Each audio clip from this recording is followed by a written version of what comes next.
All rise.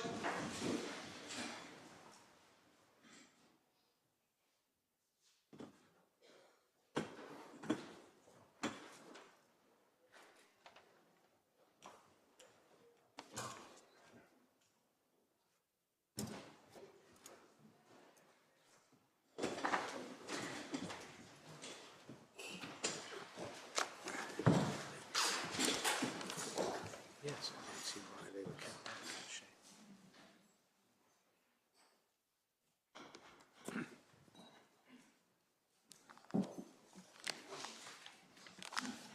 Yes, Mr. My Lords, my Lady, I have an answer to one of the questions asked this morning. It's quite a simple one. Simmer was published in 2002. The answers to the other questions may have to wait till tomorrow. My Lords, my Lady, before I move on then from 1373 at tab 162, just to make the point which I know the Court has got already, that if one focuses on 1A, 1B, 2B and D, one is looking at exhortations to legislate of the broadest kind. And C and D of paragraph 1, while in one sense are more specific in what it is required to be done under the resolution, it still leaves huge questions unanswered about the means whereby this exhortation is to be converted or transposed into domestic law. The last line of E seems to be in that category too. I mean, the last line of E is in that category too. You would say that if it's a question of deciding what the punishment is to be for these various offences, yes, that should be the subject of debate, would you? Absolutely, yes. It's the creation of a criminal regime. And the level of punishment that's appropriate is a matter which must be a matter for Parliament, not the Executive. But surely that is likely to be a feature of any single order, isn't it? You've got to have a sanction. The sanction is likely to be making disobedience of the order a criminal offence with consequent penalties. Yes, but it's a question of degree. It's one thing if one is, as Parliament was told, having to have some method of creating an obligation which can be backed up by criminal sanctions, flowing from a measure which is, if you like, finally formed, and another in terms of constructing an entire legislative regime. It is a question of degree. We accept that. Mr. Owen, you've told us at the outset that there's a distinction between the reasonable suspicion touchstone in our order, and I think actually the words you used were in the resolution. It was shown to be. Yes. But I don't see shown to be. But is your better point under 1C, for example, it's persons who commit? No, my Lord, that's the point. That is the point. Yes, that's the point. And the terrorism order has 2006 ultimately chose to transpose that paragraph on a basis of reasonable suspicion. In fact, originally it was is or may be. The Secretary of State reasonably suspects is or may be a terrorist. Is there, besides that phrase, persons who commit or attempt to commit, is there anything else that, so to speak, appears to point to something beyond reasonable suspicion? No, Lord, it's that language which we say naturally leads one to the conclusion that it has been established that a person has committed or attempted to commit a terrorist act. It is only such persons against whom this type of regime can appropriately be applied. How far do you take that? Imagine somebody's actually charged with a terrorist offence. Could you freeze his assets at that point once he's charged, on the basis that the Secretary of State is actually alleging he is a terrorist and is seeking to prove it? The strict answer on the transposition point is on this regime, no. So if the Executive is choosing to do it, it must do that which the Security Council resolution says and no further. It would be different if it was Parliament that was choosing to legislate and to take, as it does, and as we'll see it has done, in relation to restraint orders in anticipation of convictions. persons charged with criminal offences can have a restraint order, including persons charged with terrorist offences. So what do you have? Do you have to? It has to be proved. And so, what's the test, Mr.? The resolution is, on the face of it, requiring states to put into effect a scheme of asset freezing for persons who it is proved have committed acts of terrorism. And proved in what way? Proved by the court system, established guilt. On the face of it, by a criminal finding of guilt. But I agree that the resolution leaves those matters entirely unclear, which is part of the point about legislative design. The question of transposition and legality is, assuming the executive can do this kind of thing anyway under Section 1, is it free to interpret Security Council Resolution 1373 so as to set the bar at reasonable suspicion? It doesn't say anything about proof at all. Assuming that Parliament passed legislation saying persons who commit terrorist acts are liable to have their assets frozen, surely that would be implementing it. It wouldn't be necessary for there to be a conviction. Well, my Lord, I'm at the stage of raising the question of whether the Section 1 power was ever intended to transpose directly and promptly into domestic law the ipsissima verba of a Security Council resolution, no matter how broadly formulated the resolution was. Now, the point that I think my Lord is putting to me is it doesn't say that proof has to be to a particular standard or even a criminal rather than a civil finding. And I accept it doesn't do that. But that really goes to the point about whether this is the kind of resolution which is capable of going into law directly by executive order. Because the Court of Appeal, I accept, and Lord Justice Sedley was with the majority on this. He proceeded on the assumption that if it was lawful to transpose 1373 into law via the Order in Council procedure, then the question of setting the bar at reasonable suspicion as opposed to proof beyond reasonable doubt, establishing that somebody has committed or has attempted to commit a terrorist offence, was one, if you like, within the discretion of the executive. But there's a more fundamental question which we're raising here about whether this is the kind of resolution which can go into law without proper debate. But you're also, at some point, going to raise and even perhaps quarrel with Lord Justice Sedley on that particular point. Yes. And say that necessary or expedient to give effect does not involve expanding the resolution beyond the natural and ordinary meaning of what it says. Yes, indeed. Which is actual terrorists as opposed to people reasonably suspected thereof. Yes, I do take But that's a later point. Yes, and it's a point that Mr. Fordham, I think, is going to develop. I know he is, so I'm, with a view to saving time in my argument, I'm content to adopt what he's got to say. It's developed in greater detail in the Justice intervention. Unless there are any further questions for me to deal with on that, I propose just to show you the linked or subsequent resolution 1452, which is just before you go there, there's two separate things. One is the precondition to freezing, and the other is the question of challenging it. Secretary of State says, well, I can freeze on reasonable suspicion. Then there can be a challenge. He might say, I can freeze on the ground that somebody is a terrorist, and then you can have the challenge. Yes. It wouldn't necessarily follow that you've got to have the legal process as a precursor to the right to freeze. Yes, but the point that Baroness Hale put to me is the more fundamental one, that are you able to transpose this? Is the executive free, confined as it is by the Section 1 power, to putting into effect on a necessary or expedient basis this resolution? Is it free to draft, if you like, law, which on the face of it goes well beyond the strict wording of the resolution? Security Council Resolution 1452 is relevant. It's tab 165.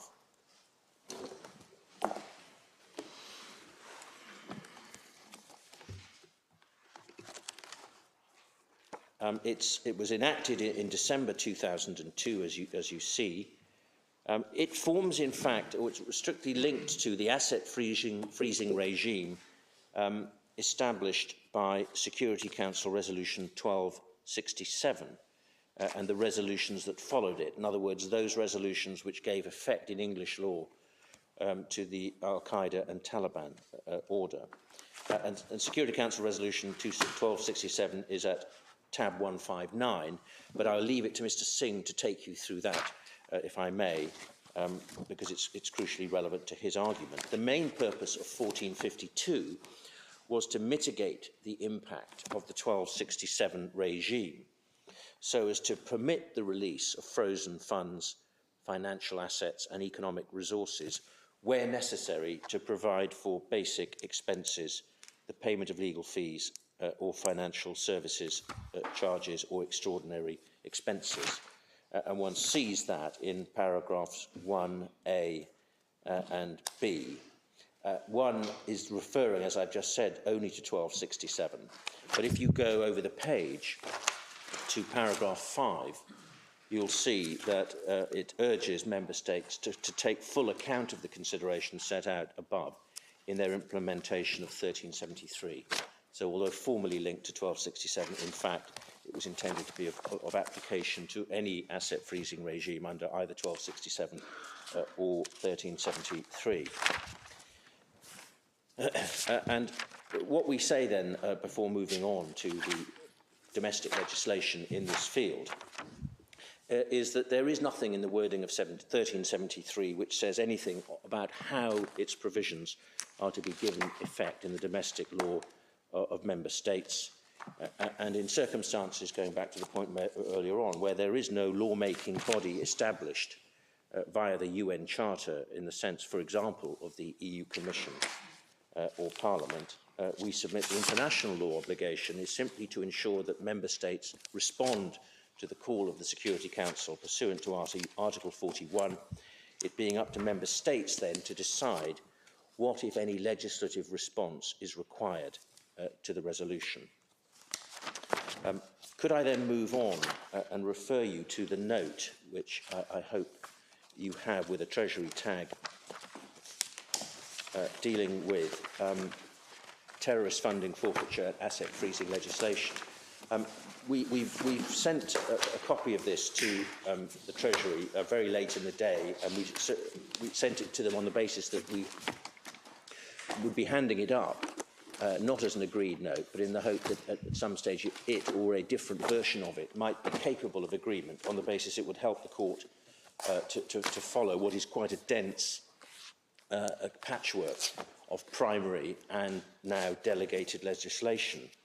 And obviously I hope it will ease the amount of time I have to spend showing you, although there are certain provisions I do want to show you despite the note.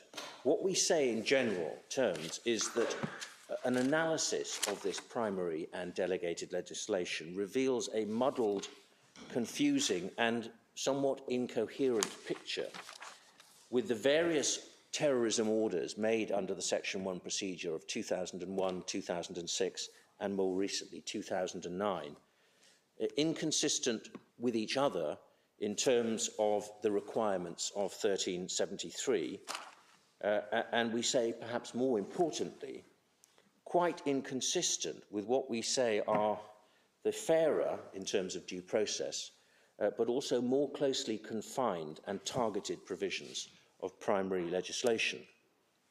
My Lord Justice Sabei commented in his judgment in paragraphs 126 to 127 of the judgment that by the time the Terrorism Order 2006 was in force, there were already regimes in primary legislation enabling the executive to freeze the assets of terrorists and to forfeit terrorist property from those convicted of terrorism offences.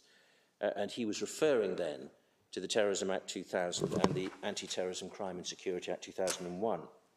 And he commented that no explanation was ever given as to why those legislative measures were inadequate or why the Section 1 route had been used at all.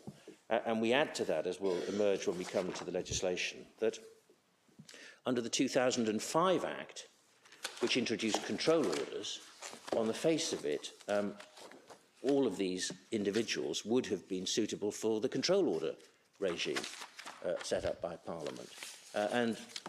Until one of the appellants, M, was finally made a subject of a control order in April of this year, the position was that none of them was made the subject of a control order, which we say is another curious feature. But could I, with the benefit of the note, draw your attention to certain of the provisions. In paragraph 3 of the note, we draw attention to the Terrorism Act 2000, which is, and all the tab authorities and tab numbers are given at the beginning of the section, that's tab 139. It creates a criminal regime dealing with the funding of terrorism.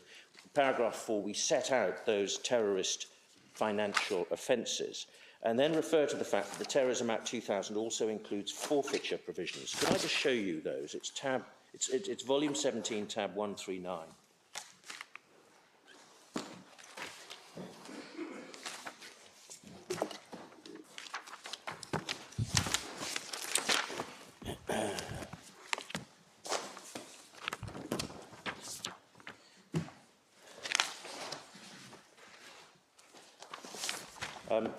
Just on page 2 of this extract, you will see, and I won't take you through them, but you'll see the various offences there set out of fundraising, use and possession, funding arrangements, and terrorist money laundering.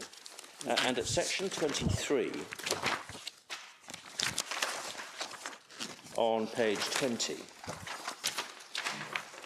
one sees the reference to forfeiture in relation to terrorist property offences. And section 23(1) says the court, by or before which a person is convicted of an offence under any of the sections 15 to 18, so any of those terrorist financing offences, may make a forfeiture order in accordance with the provisions of the section. Subsection 2, where a person is convicted of an offence under the sections, the court may order the forfeiture of any money or other property which at the time of the offence the person had in their possession or under their control and which had been used for the purposes of terrorism or they intended should be used or had reasonable cause to suspect might be used for those purposes. So there were quite precise limits on the statutory power of forfeiture to the money that was actually used, or funds or anything used for the purposes of terrorism, or anything which was intended for future use or reasonable cause to suspect might be used. Do we find a definition? Your note indicates there's a definition, a new definition of terrorism. Yes, the new definition is brought about by the Counter-Terrorism Act 2008, which I'll come to in a minute. It's section 34, I think, of that act, which broadens the definition of terrorism in the section 1 to reflect international governmental organisations. Yes. Where's the section 1 definition? We don't have it in this section, but you'll see it in the Counter-Terrorism Act 2008, I hope. But in any event, we'll get a copy of the amended version of Section 1 of the Terrorism Act. Subsection, then the following subsections deal with the power of forfeiture for other offences, section 15.3 to section 17 or 18 offences. And then in subsection 7, there is a confiscation power where a person is convicted of an offence under any of sections 15 to 18, the court may order the forfeiture of any money or other property which wholly or partly, directly or indirectly, is received by any person as a payment or reward in connection with the commission of the offence. And the point I make is simply this, that where Parliament legislated in relation to forfeiture powers linked to an actual conviction, there was the power of forfeiture was confined, as we see. The kind of asset freezing regime which is now to be found in the 2006 Act, with all of its implications, was not something that Parliament contemplated or authorised. And interestingly, it did not contemplate or authorise such a draconian regime when it introduced in 2008 Section 23A, which you see on the next page. Because if the answer was, well, yes, but that's why we needed the Terrorism Order 2006, we needed to take additional measures beyond those in the primary legislation. It's a curious fact that when 23A was inserted by the CTA 2008, it was inserted to give a power of forfeiture in relation to additional offences. One sees the court, by or before which a person is convicted of an offence to which this section applies, may order the forfeiture of any money or other property in relation to which the following conditions are met. And it's the same limiting power. Suppose, Mr. Owen, it's clear evidence that somebody has committed a terrorist offence, one of those ones there.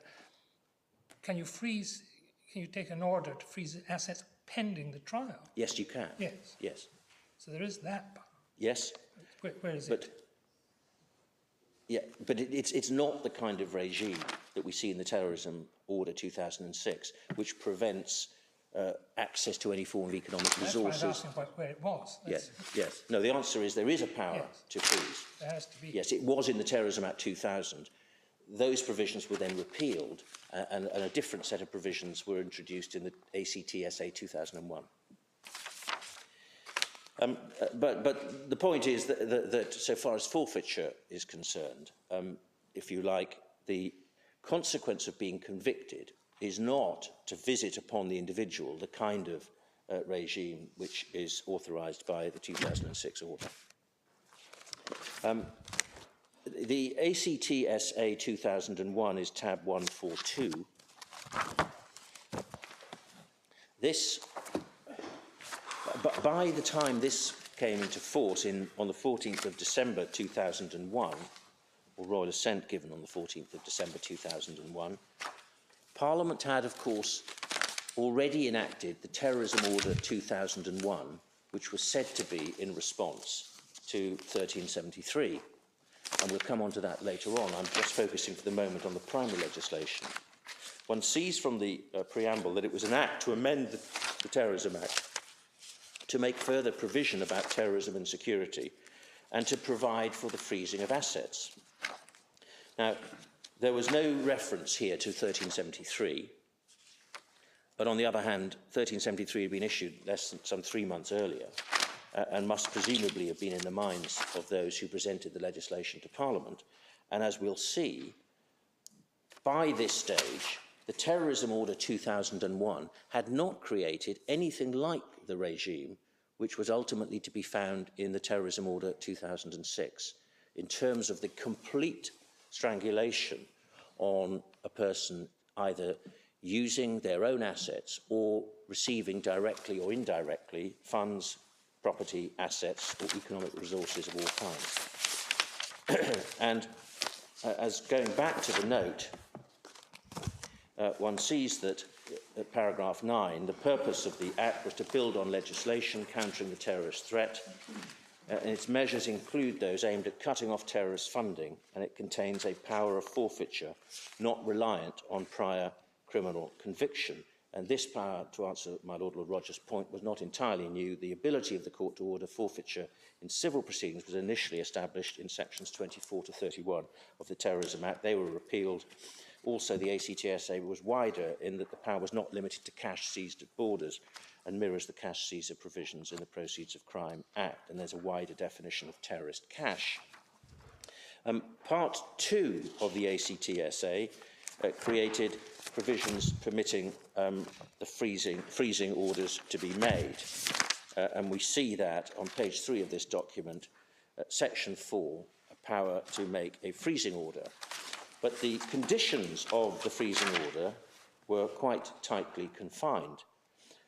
The Treasury may make a freezing order if the following 2 conditions are satisfied. Firstly, the first condition is that the Treasury reasonably believe that action to the detriment of the United Kingdom economy, or part of it, has been or is likely to be taken by a person or persons, or B, action constituting a threat to the life or property of one or more nationals of the UK or residents of the UK has been or is likely to be taken by a person or persons. That's the first condition.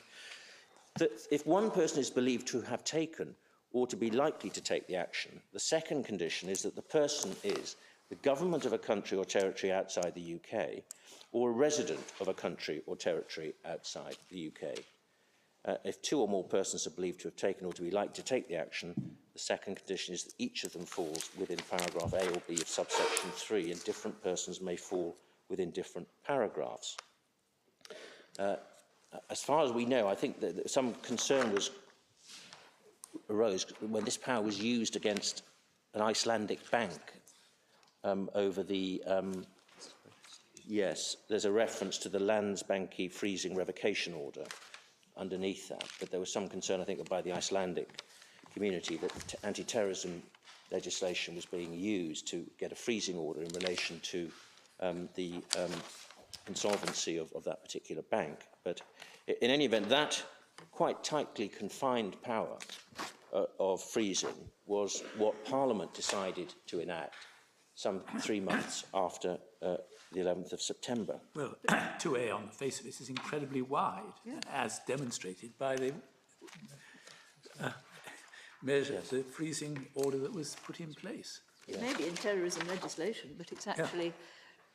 The goes title wide. of the act is I- Anti-Terrorism, Crime and Security. I accept that, yes, no, I accept that.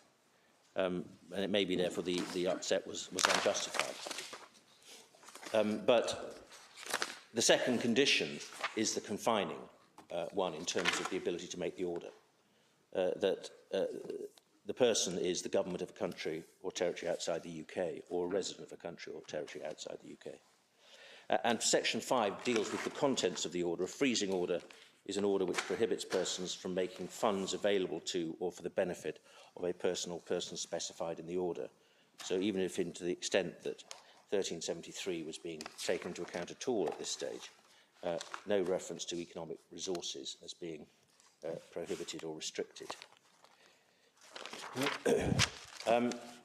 In Schedule 1, on page 10, one finds the procedure for forfeiture of terrorist cash. Isn't funds defined as, I guess it is defined, section 5.6 as financial assets and economic benefits of any kind? So it's not very distant from economic resources, is it?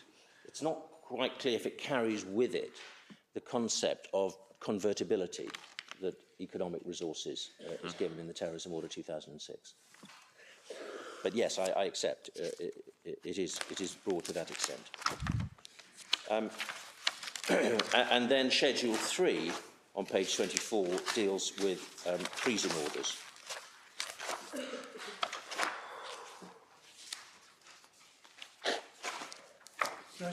I see the limitations that you're pointing to. Is there a rationale for that? Is there a rationale for this? For the limitations, yes. I mean, I'm just asking why it's limited in the way it is. I can't answer. I can't answer the question as to why Parliament chose. Presumably, a bill was drafted and presented, which took into account 1373 as well. But we know from the terms, as we'll see, of the Terrorism Order 2001, a considered decision was taken not to transpose Article 1C and D of 1373 into domestic law.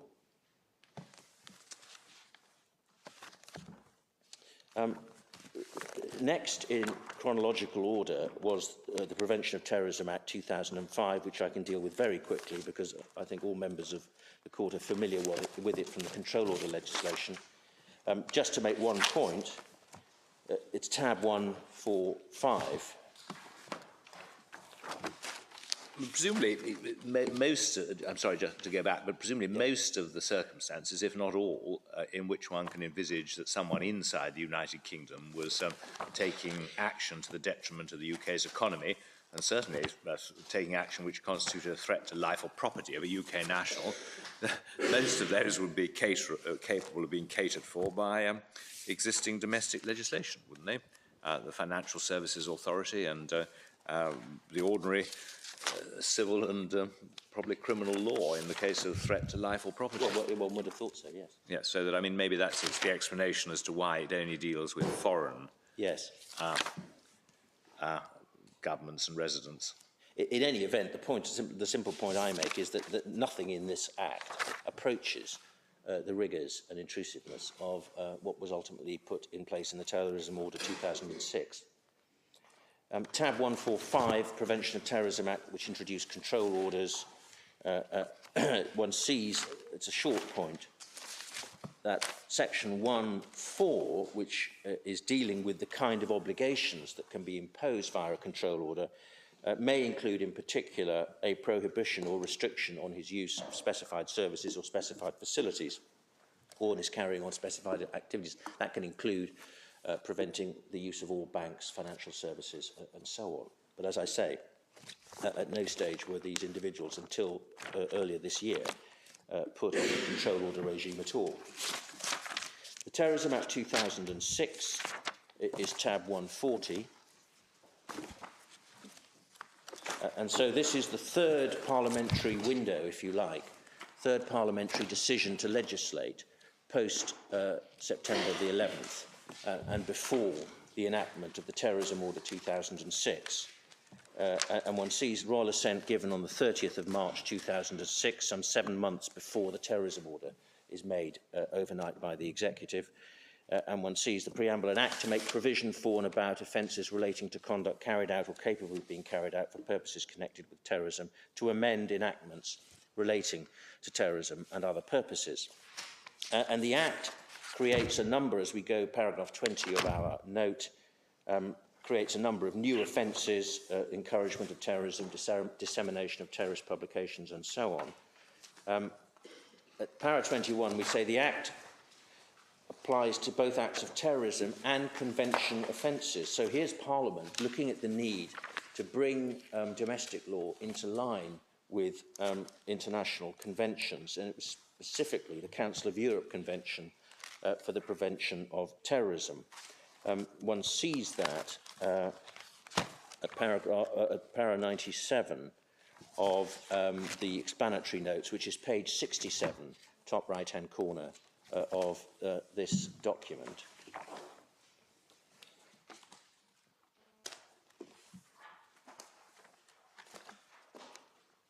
And paragraph 97 of the explanatory notes refers to Schedule 1, convention offences. The definition of convention offences is set out, covers the offences listed in Schedule 1 and so on. And halfway down that paragraph, the new offences in sections 1 and 6 implement provisions of the Council of Europe Convention for the Prevention of Terrorism. The convention offences are intended to cover the concept of terrorist offence in the convention. And my Lord Mance's point as to the broadening of the definition of terrorism is, if we go back to section 34 of the Act,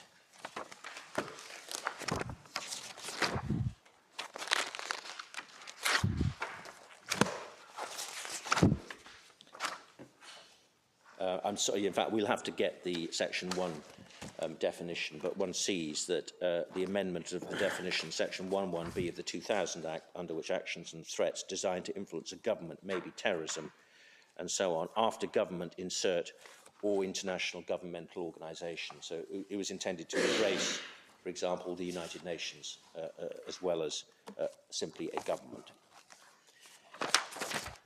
And finally, the Counter-Terrorism Act 2008, which is tab 148 in volume 18.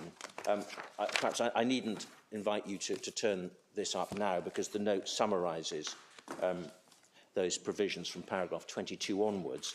It does two things for present purposes. It's the Act that provided, finally, after some years, the formal due process requirements for challenging what was called a financial sanction or financial sanctions proceedings. So it introduced amendments to the Regulation of Investigatory Powers Act 2000, it introduced rules and procedures for special advocates and so on. And then at 25, we make the point which I've already made, so I needn't take you back to it. It amended provisions relating to forfeiture in the Terrorism Act and inserted section 23A on the same basis. So that's the primary legislation. The orders in council, back to volume 18, tab 152.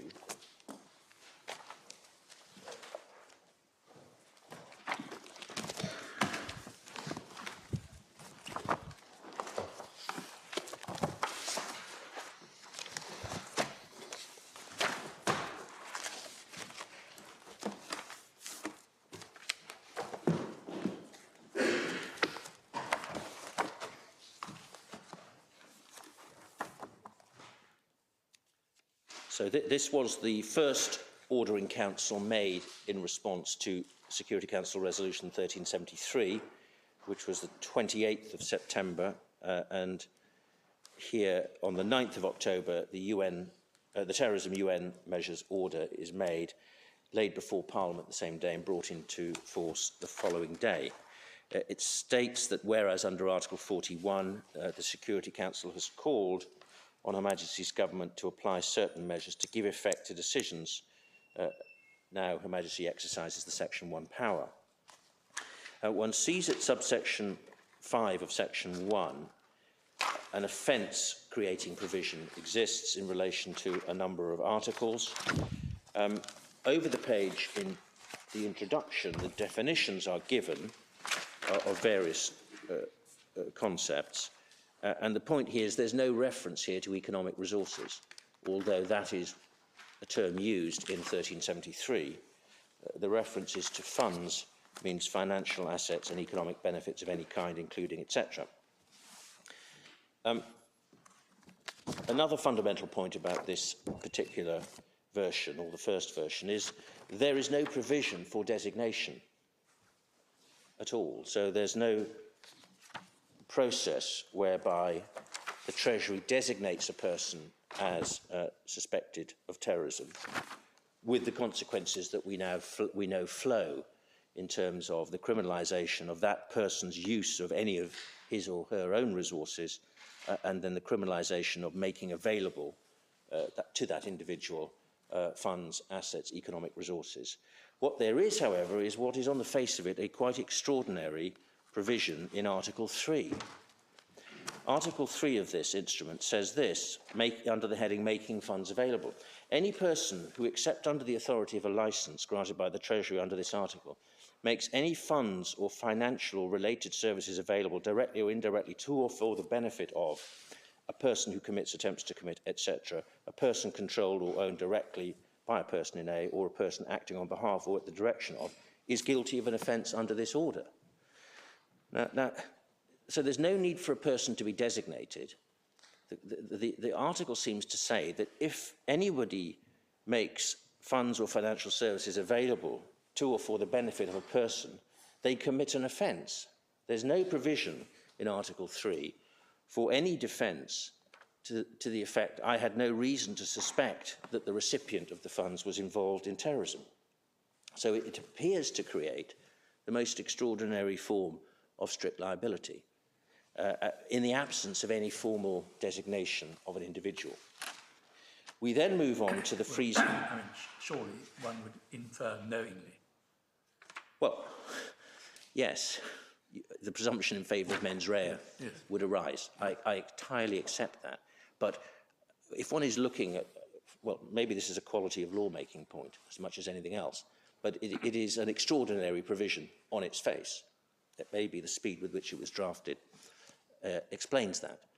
But it's interesting, both for what it says, but also for what it omits in our submission. Because the argument is, as I understand it, Section 1 is a necessary power to enable the executive very quickly, promptly and effectively to give effect on a necessary or expedient basis to a direction or a resolution of the Security Council.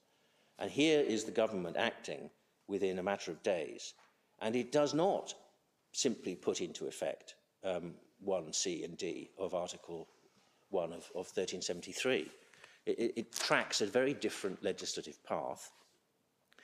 It creates, on the face of it, an extraordinarily strict liability offence. And then in 4, it creates a measure which it may just be me, but I find it's a measure or provision which is very difficult to understand as to whether it actually impacts on the person themselves who commits or attempts to commit, facilitates and so on, whether it prevents them from using their own money or not, or whether it is simply addressed to third parties.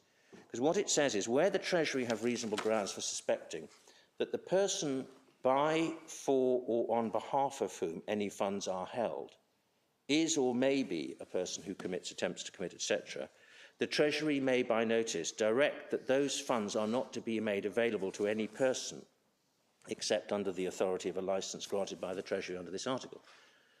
Now, it's not immediately clear that that covers the individual themselves. It seems to be directed at banks or any other institution that might otherwise make funds available to the individual to prevent or injunct them from making them available.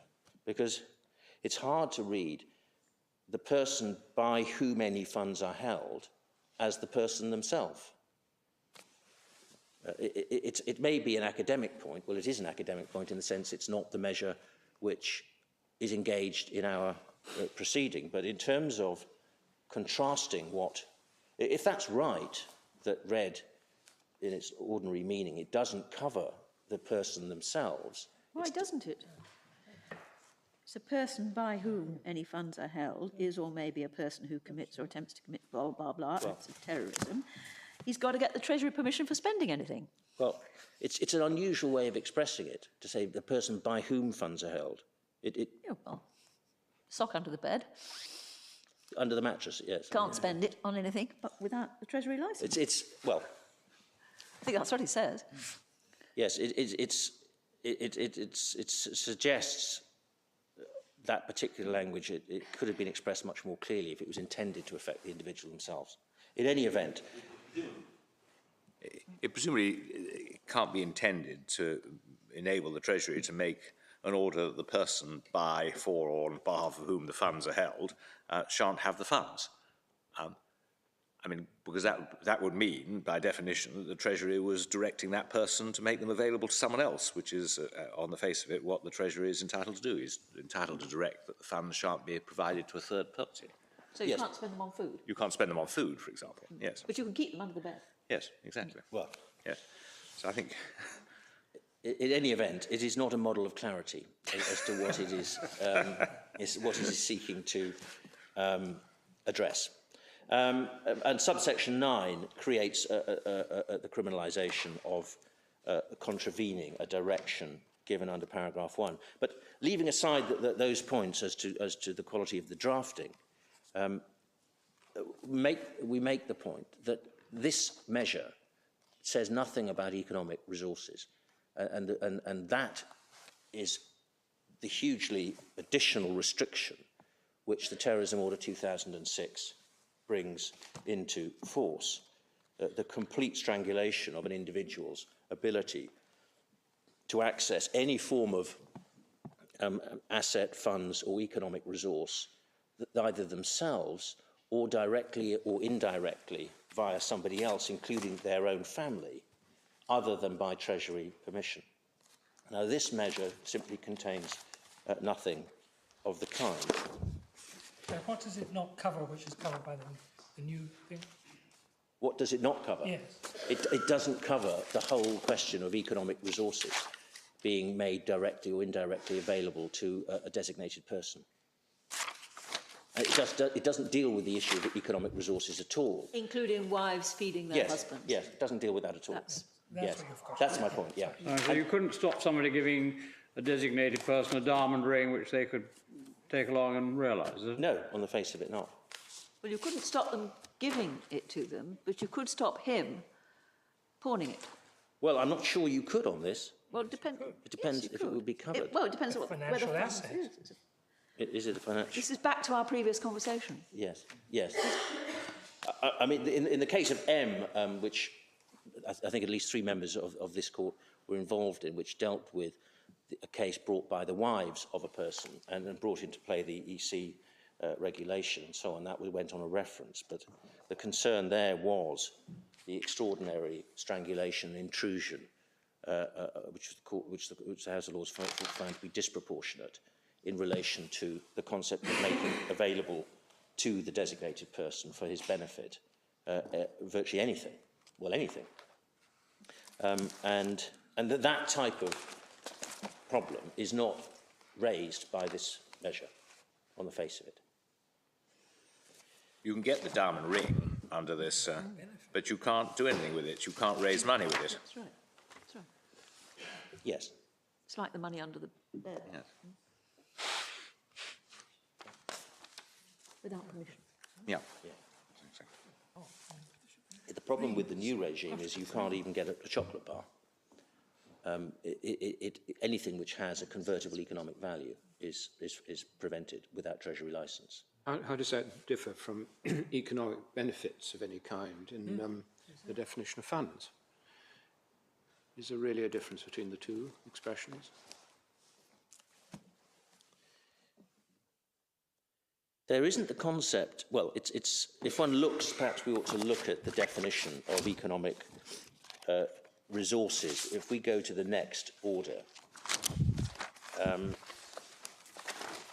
the 2006 order at tab 153,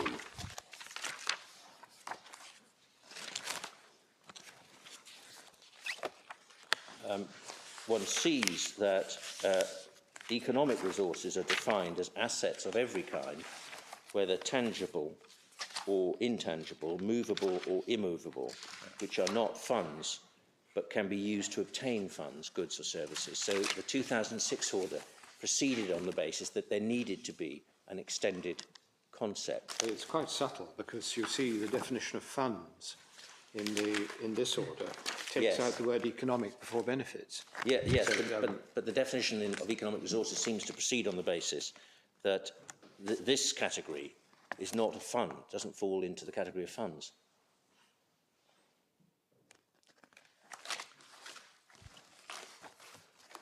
I mean, it's an example of legislative design. It's an example of clearly the Treasury looking at the original order and deciding it wasn't strict enough or onerous enough, not covering to reflect 1373 in sufficient clarity. And so it undoubtedly does the 2006 order in our submission extend the concept of an asset freeze and a restriction on a person's ability to receive any kind of benefit or support, save with a Treasury licence.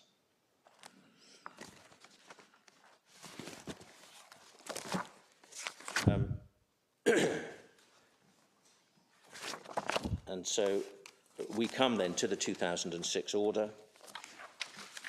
Financial services are defined after economic resources. Financial trading funds are defined over the page.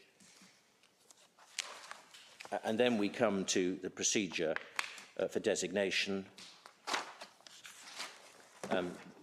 3, for the purposes of this order, a person is a designated person if he's identified in the council decision or he's identified in a direction, and direction is then dealt with in 4, where any condition in para 2 is satisfied, the Treasury may give a direction that a person identified in the direction is designated.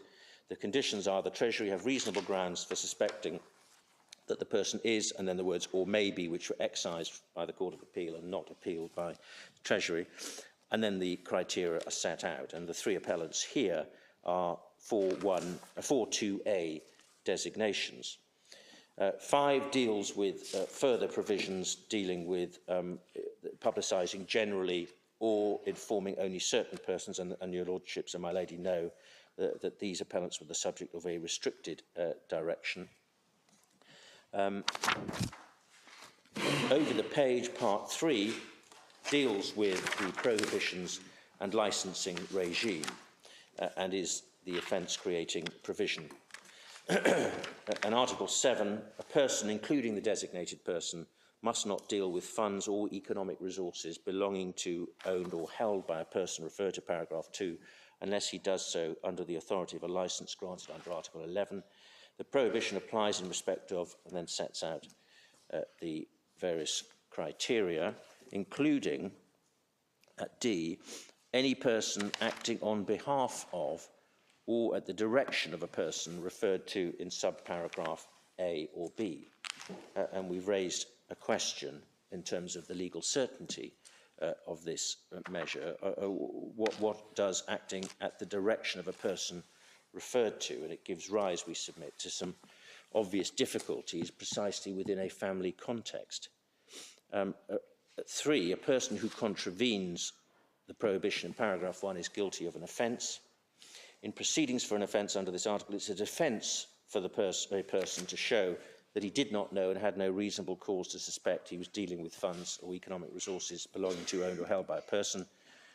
And then in deal with is dealt with in subparagraph 2 in very broad terms in respect of funds and in respect of economic resources used to obtain funds, goods or services in any way, including but not limited to by selling, hiring or mortgaging the resources.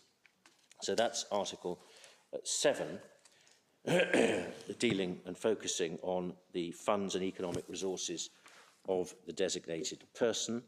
And then 8 deals with making funds, economic resources or financial services available to designated persons. Is it a precondition of 7 that there has been a designation? Well, it doesn't read that way if one looks at 7.2a. 7.1 refers to the person as including the designated person. Yeah.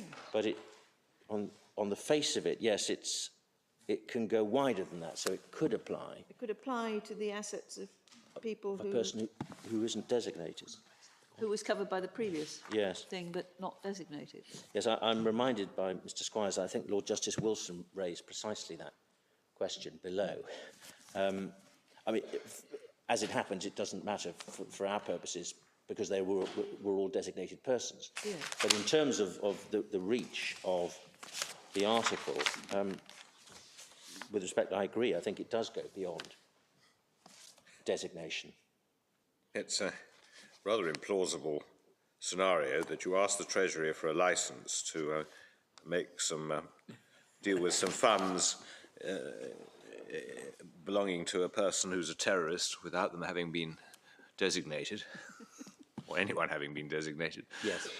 Oh, I think this person may be a terrorist. I don't know. Have permission to deal with their funds. Yes, I mean, I don't know whether that's a hangover from the drafting of the 2001 order. It does appear to come out of the 2001. It does appear to, but which, of course, as I said, does not depend on designation at all. Article 8 is the provision that affects others who might be making funds, economic resources or financial services available to a person, including, of course, that person's own family. A person must not make funds, economic resources or financial services available directly or indirectly to or for the benefit of a person referred to in Article 7.2 unless he does so under the authority of a licence.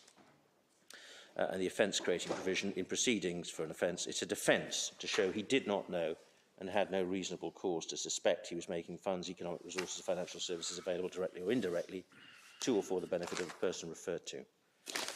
Section 11, or Article 11... That's filling the gap which we discussed in the previous yes, order. Yes.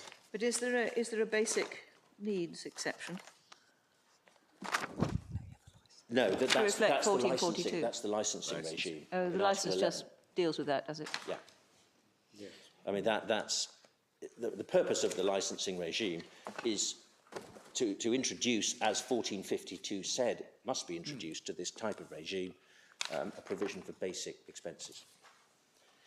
And so one sees in Article 11, perhaps just Article 10 is the offence-creating provision in relation to circumventing prohibitions in 7 and 8. 11.1, the Treasury may grant a licence to exempt acts specified in the licence from the prohibition 7.1 or 8.1. A licence may be general or granted to a category of persons or to a particular person, subject to conditions of indefinite duration or subject to an expiry date. The Treasury may vary or revoke a licence at any time.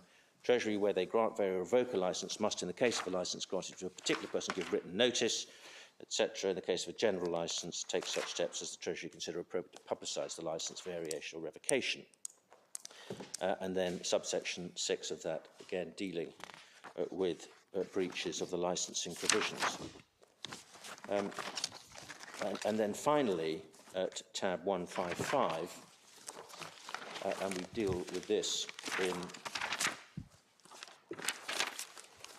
at paragraph 41 and following of our note, the Terrorism United Nations Measures Order 2009 was brought into force on the 15th, laid before Parliament on the 15th of July and brought into force on the 10th of August. And one sees, and we've summarised this in the note, and rather than go through it all again, can I just perhaps refer you to the provisions in the note? At 45, the Article 6 removes the general discretion that the Terrorism Order 2006 had accorded to the Treasury as to whether to publicise names. Article 10 deals with the freezing of funds and economic resources of a restricted person in materially the same terms as Article 7 of the 2006 order. Restricted persons are referred to as a designated person and a person owned or controlled, and so on. So, for current purposes, these appellants, if they were to be designated, or under the 2009 Act, they would be designated persons and also restricted persons. And then at 47, we deal with Articles 11 and 14, which deal with the making of funds, financial services and economic resources available to or for the benefit of restricted persons. They largely mirror Article 8, but they make significant alterations to it. Perhaps I ought to show you.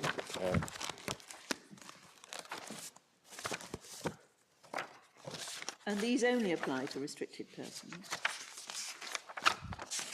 These, yes. Article 10 deals with freezing the funds and economic resources of a restricted person.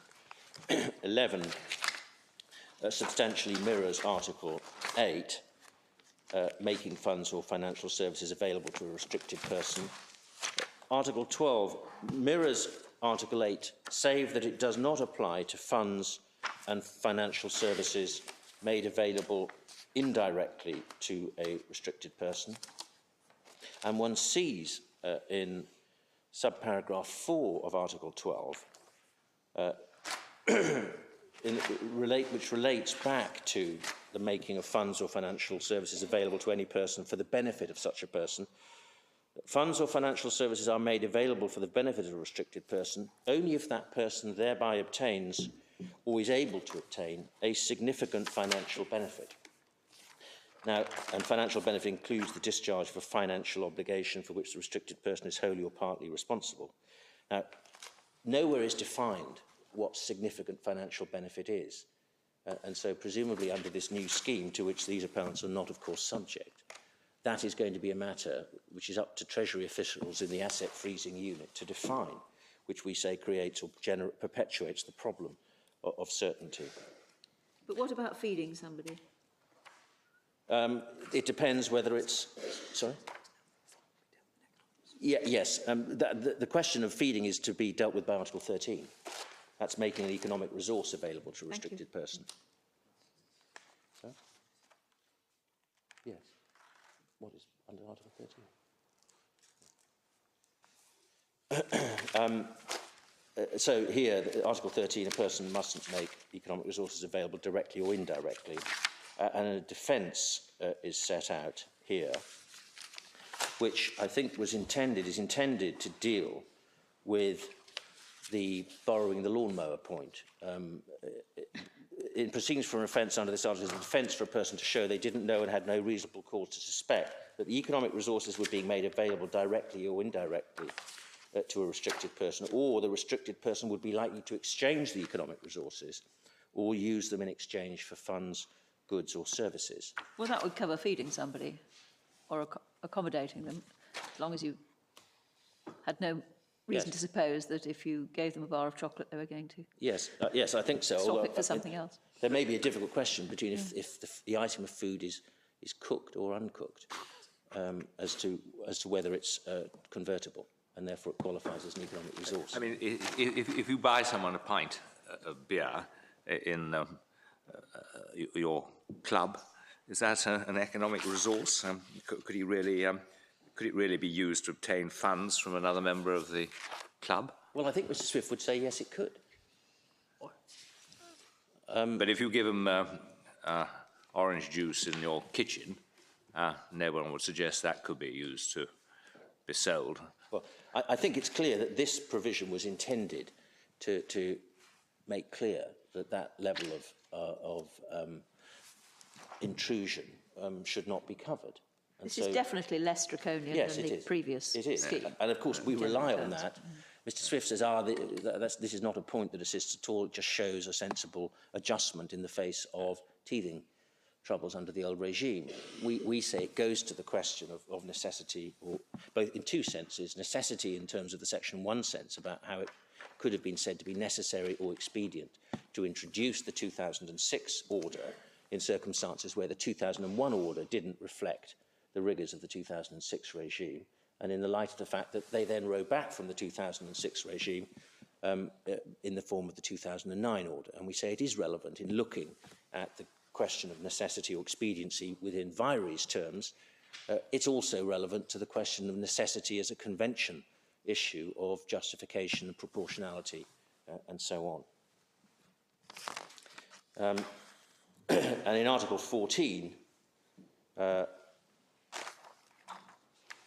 deals with making economic resources available for the benefit of a restricted person, and the provision that one mustn't make economic resources available to any person for the benefit of a restricted person, and then the significant financial benefit qualification by way of defence in the event of an issue being raised about whether a person required a licence. And Article 17 deals with the licensing regime. I need to tell anything else. And so we make these 5 points in relation to this sequence of primary and delegated legislation. Though Parliament has been asked to legislate in this area on 4 occasions now since 11th September, 2001 Act, 2005, 2006 and 2008, Parliament has never been asked to or approved a scheme of asset freezing or restriction of access to resources which even begins to approach the extraordinary provisions of the Terrorism Order 2006. Where Parliament has approved freezing and forfeiture provisions, they are far more tightly confined to money or property which either has been or is intended for future use for terrorist purposes. And I also accept my Lord Rogers' point that the restraint order provides, in advance of conviction or charge, a power to restrain. Secondly, when the Treasury initially legislated post 9/11 and 1373 in the form of the Terrorism Order 2001, a clearly considered decision was taken not simply to transpose 1373 into domestic law with immediate effect. My learned friends make the point in paragraph 66 of their case by reference to the point made by the Master of the Rolls to the effect that there was a striking affinity between Articles 7 and 8 of the Terrorism Order 2006 and Articles 1C and D of 1373. But with respect, that isn't the point. Her Majesty's Treasury clearly took the view that it could interpret how to give effect to 1373. In other words, it wasn't the kind of simple blueprint for action that could be transposed into law overnight to comply with a Security Council resolution. It took the view it could interpret how to give effect to it, and in effect it's had 3 stabs at legislating to date, and it's not, therefore, a simple, prompt, efficient transposition. Thirdly, when Parliament legislated some 2 months after the Terrorism Order 2001 in the form of the ACTSA 2001, which must presumably have been drafted by reference to 1373, the only areas in which new provision was made was in relation to forfeiture and freezing orders. But these were careful not to mirror the details of 1373.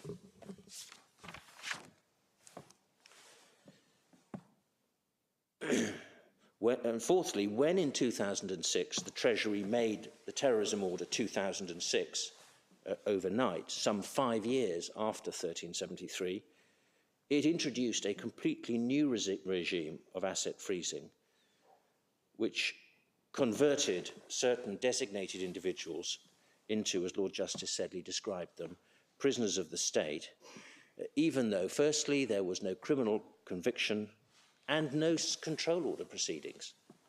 initiated against them under the available 2005 Act procedures.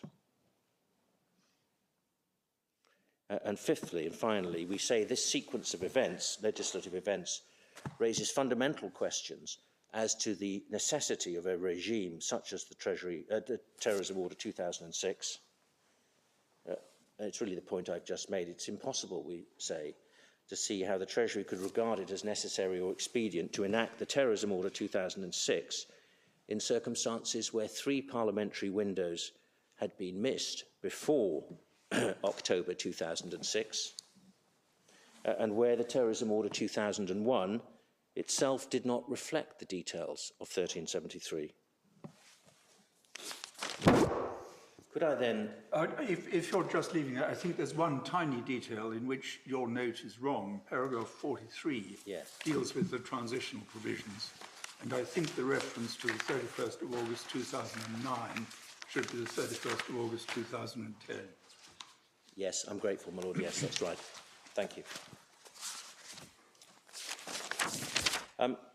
Could I then develop and take you to some of the authorities which are relevant to our ground one, the legality of enacting the terrorism order by order in council? We deal with this aspect of our case between paragraphs 25 to 47 of our printed case. And we pose the question in paragraph 34, is Parliament to be taken to have legislated in 1946 with such far-reaching constitutional implications so that in future any legislation could be enacted by executive order in council without parliamentary approval solely on the basis of a UN Security Council resolution that such measures are required by member states? My Lord Justice Sedley dealt with this argument at paragraph 129 at page 134 of the appendix, part 1.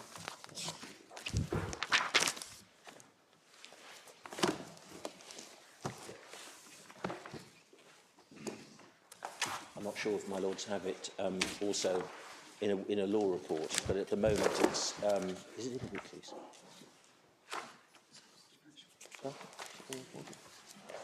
It's in the weeklies. Ah, sorry, I'm being told it's in the weekly law report. Yes. But in case anyone is...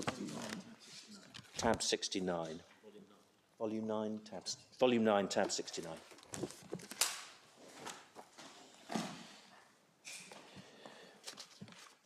It's paragraph 129 of the judgment. Lord Justice Sedley said this: asked whether there were any implicit constitutional limits to the statutory power, Counsel for the Treasury accepted it would not permit the introduction of torture or detention without trial. If the argument he went on to develop is right, however, I can see no reason why it should not. But the reason why Section 1 of the 46 Act would not permit the introduction of torture or executive detention of suspects is, in my judgment, fundamental to this case and inconsistent with the government's argument. It is that absent a manifest delegation by Parliament to the executive of a power which it alone possesses and which few constitutional theorists now regard as unlimited, no words of general delegation will allow the executive to encroach on rights and freedoms of which the rule of law is the source and the courts are the guarantor. And the authorities cited by the Master of the Rolls reiterate this principle, and that was a reference back to the well-known decisions in Pearson and Sims. But hasn't one got to start at an earlier stage? I mean, this question could only arise on absurd hypotheses, couldn't it? One hypothesis would be that the United Nations Security Council required member states to torture or detain without trial. That's absurd, isn't it? Not detention without trial. No, detention without trial. That was what Al-Jeddah was about. Yes, that's the Al-Jeddah case. And, my Lord, and if one goes back, it's an important point, because if one goes back to 2D, Article 2D of 1373, it calls upon member states to take all necessary measures to prevent terrorist attacks and people using this country to attack other countries. And I think the point that Lord Justice Sedley was making there is the Al-Jeddah point. Leave aside torture, perhaps for 1 minute, because there could be Just Kogan's arguments there, but executive detention without trial, on the face of it, would not be prohibited. and Article 103 would say the primacy of the Charter obligation trumps any convention right. And that's a point that Mr. Singh will develop at greater length in his own case. But so that's the way Lord Justice Sedley put it, and as I say, we respectfully adopt that analysis.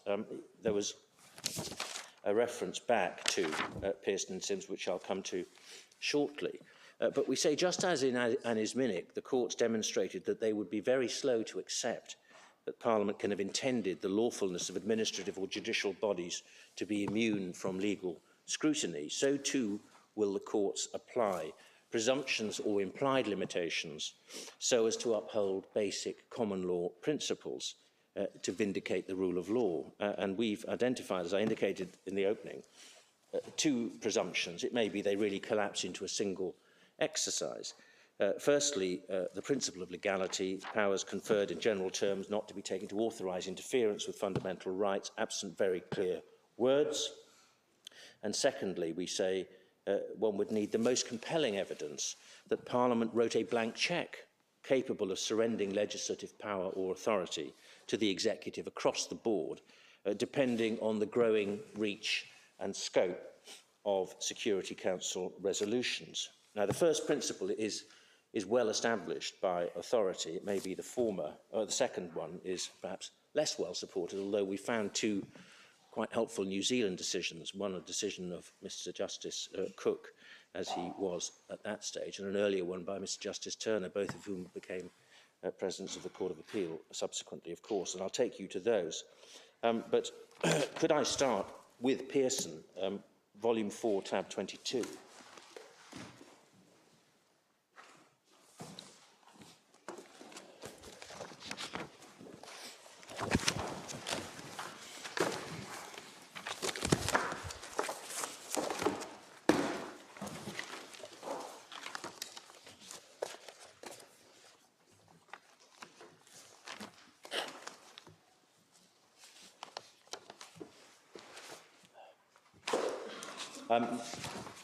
This was a case concerning the legality of a policy statement of Mr. Michael Howard to the effect that he, while Home Secretary, enjoyed a discretion to increase the tariff of a mandatory life sentence prisoner, and he said he enjoyed that power because of the very broad discretion conferred on the Home Secretary by Section 35 of the Criminal Justice Act 1991 to release a mandatory life sentence prisoner.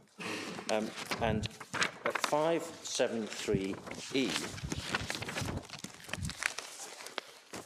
Lord Brown-Wilkinson addresses this argument, and at E he says, the wider formulation of the argument is much more persuasive. Mr. Fitzgerald submits that the statutory power, although expressed in general terms, should not be construed so as to authorise acts which infringe the basic rules and principles of the common law.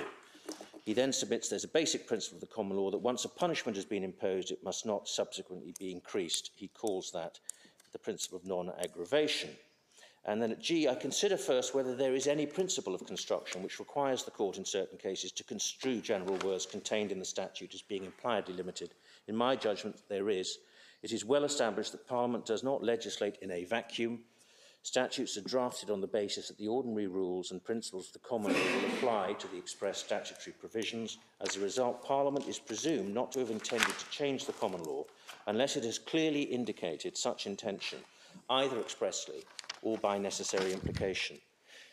This presumption has been applied in many different fields, including the construction of statutory provisions conferring wide powers on the executive. Where wide powers of decision-making are conferred by statute, it is presumed that Parliament implicitly requires the decision to be made in accordance with the rules of natural justice. However widely the power is expressed in the statute, it does not authorise that power to be exercised otherwise than in accordance with fair procedures. This presumption was the basis on which this House held in duty, that fixing the tariff of those subject to life sentences, the Home Secretary had to inform the prisoner of the gist. Again, skipping a few lines, in Raymond and Honey, this House had to consider whether a power conferred by Section 47 of the Prison Act in absolute and general terms to make prison rules for the regulation and management of prisons authorised the making of rules which impeded a prisoner's right of access to the courts. It was held that the statutory words did not authorise such a rule. Lord Wilberforce said, in my opinion, there's nothing in the Act that confers power to make regulations which would deny or interfere with the right of the respondent as a prisoner to have unimpeded access to a court.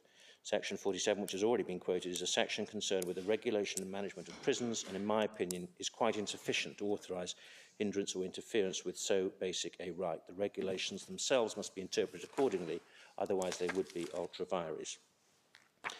He then deals with Leach, another case under section 47, and despite the broad words, did not authorise the rule in question. That was a censorship rule, because it conflicted with the basic principle of our law, ensuring the free flow of communication. He then deals with Witham, the principle of the general words, 6 lines down that paragraph, the general words of the statutory provision did not authorise the abrogation of such a basic constitutional right as the right of access to the courts. Last sentence, such basic rights are not to be overridden by the general words of a statute, since the presumption is against the impairment of such basic rights. And then this clear principle. From these authorities, I think the following proposition is established: a power conferred by Parliament in general terms is not to be taken to authorise the doing of acts by the donee of the power which adversely affect the legal rights of the citizen or the basic principles on which the law of the United Kingdom is based, unless the statute conferring the power makes it clear that such was the intention of Parliament. And he then goes on to deal with the specific provision, but that's the clear principle. Lord Steyn dealt with the matter at the bottom of 586.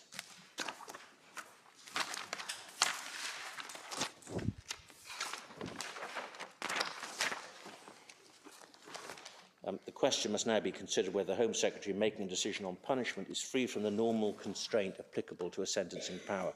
It's at this stage of the examination of the problem it becomes necessary to consider where in the structure of public law it fits in. Parliament has not expressly authorised the Home Secretary to increase tariffs retrospectively. If Parliament has done so, that would have been the end of the matter. Instead, Parliament has, by Section 35, entrusted the power to make decisions about the release of mandatory life to the Home Secretary. The statutory power is wide enough to authorise the fixing of a tariff, but it doesn't follow that it's wide enough to permit a power retrospectively to increase the level of punishment. The wording is wide and general. It provides the Secretary of State may. There is no ambiguity in the statutory language. The presumption that in the event of ambiguity, legislation is presumed not to invade common law rights is inapplicable. A broader principle applies. Parliament does not legislate in a vacuum. Parliament legislates for a European liberal democracy founded on the principles and traditions of the common law, and the courts may approach legislation on this initial assumption. But this assumption only has prima facie force. It can be displaced by a clear and specific provision to the contrary. Those propositions require some explanation. Could I invite your attention to the rest of the passage? Is it not a difficulty? I mean, the result of applying this principle was absolutely clear. You can't retrospectively increase the judicial tariff. No problem at all. And similarly, in the access to the courts, you can't, without express provision, deny it. Yeah. But I mean, what's the equivalent consequence in this case? I mean, it's no good saying, well, this goes too far. I mean, where does the principle kick in? At what point? Well, the submission is that the Section 1 power is simply too broad and vague to authorise the interference with fundamental rights at all. But are you saying that there are no fundamental rights ever capable of being affected by? You can't say that. So what are you saying? I have made. If it's right to describe it as a concession, I've acknowledged that there are certain types of resolution. The example that I've given about the sanctions resolution, interstate measure, where it's backed up by a regime of criminal penalties for persons who breach it. So I accept that on the face of it, the words are intended to achieve such an outcome. But in my submission, they go absolutely no further than that.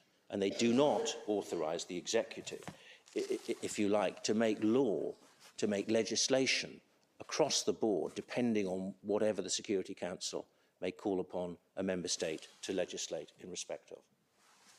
It doesn't authorise the intrusion on fundamental rights, for example, achieved by the Terrorism Order 2006. That applies however grave the emergency to which the United Nations is responding, and responding in a way which is designed to avoid the ultimate use. My Lord, force. yes, yes, it is. I know that there are other arguments that could be raised against, for example, a 1267 resolution because of all the fundamental problems that creates in terms of access to the courts, and those are issues that Mr. Singh is going to address, and I'm not in any sense conceding the legality of converting a 1267 measure into domestic law via this process. The furthest I'm prepared to go, and I can make this concession because it simply doesn't arise on the facts of this case, is that a measure which is targeted, if you like, in the way that the sanctions measures are to enforce individuals from breaching that regime, is a measure which on the face of it is authorised by Section 1. But anything further than that I don't accept is authorised by those general words. And we are coming on to Sims, and of course in which Lord Steyn and Lord Brown-Wilkinson's speeches in Pearson were approved by the majority in Sims and represent the ratio of the Sims decision. One of the problems with the Pearson case is that it was criticised a great deal at the time on the basis that there was in fact no clear ratio to emerge from the case. I'm sorry to press you on this, but yeah. I mean, couldn't you perfectly well have a resolution which said you can't trade with a given country, you can't travel to it, and on the face of it, there's some family who've got family members there, trading there, you stop their business, you stop their family relationships. I mean, on the face of it, there's an absolutely plain interference with Article 8, Article Protocol, Article 1 Protocol, all the obvious interruptions. I mean, those are interruptions with basic rights. But are you really going so far as to say that you couldn't then use the Section 1 part to implement this by ordering council? I mean, I would be annoyed. I see the force of your point. I mean, one doesn't like the idea of, for example, introducing control orders by this means. But where's the point at which you can define where this principle kicks in? To the extent that it is an issue of statutory construction, one is trying to deduce what it was that Parliament intended the Section 1 procedure to be used for at all. And I've accepted that there is an obvious distinction between resolutions which are situation-specific, country-specific, was the understood historical situation in 1946 when the Act was passed. And I'm accepting in those circumstances that Parliament was authorising the executive, subject to other arguments of access to court and respect for fundamental rights, to make that kind of measure prompt and effective implementation with no questions of legislative design arise. Does it follow that you are not able to formulate an implied provided that to Section 1?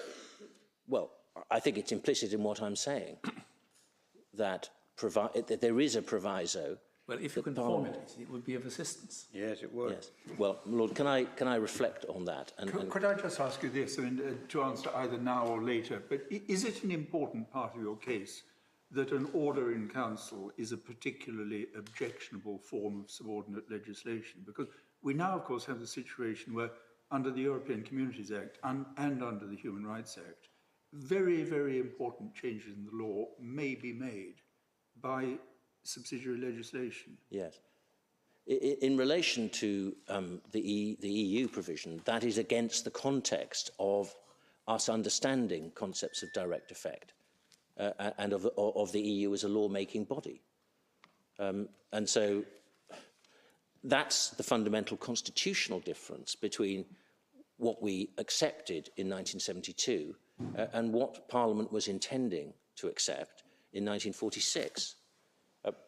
I will be making the submission that an order in council of this kind put into law with no debate and no opportunity for Parliament to be consulted about its content, when it comes to questions of proportionality and respect for the legislature, it attracts the lowest level of respect.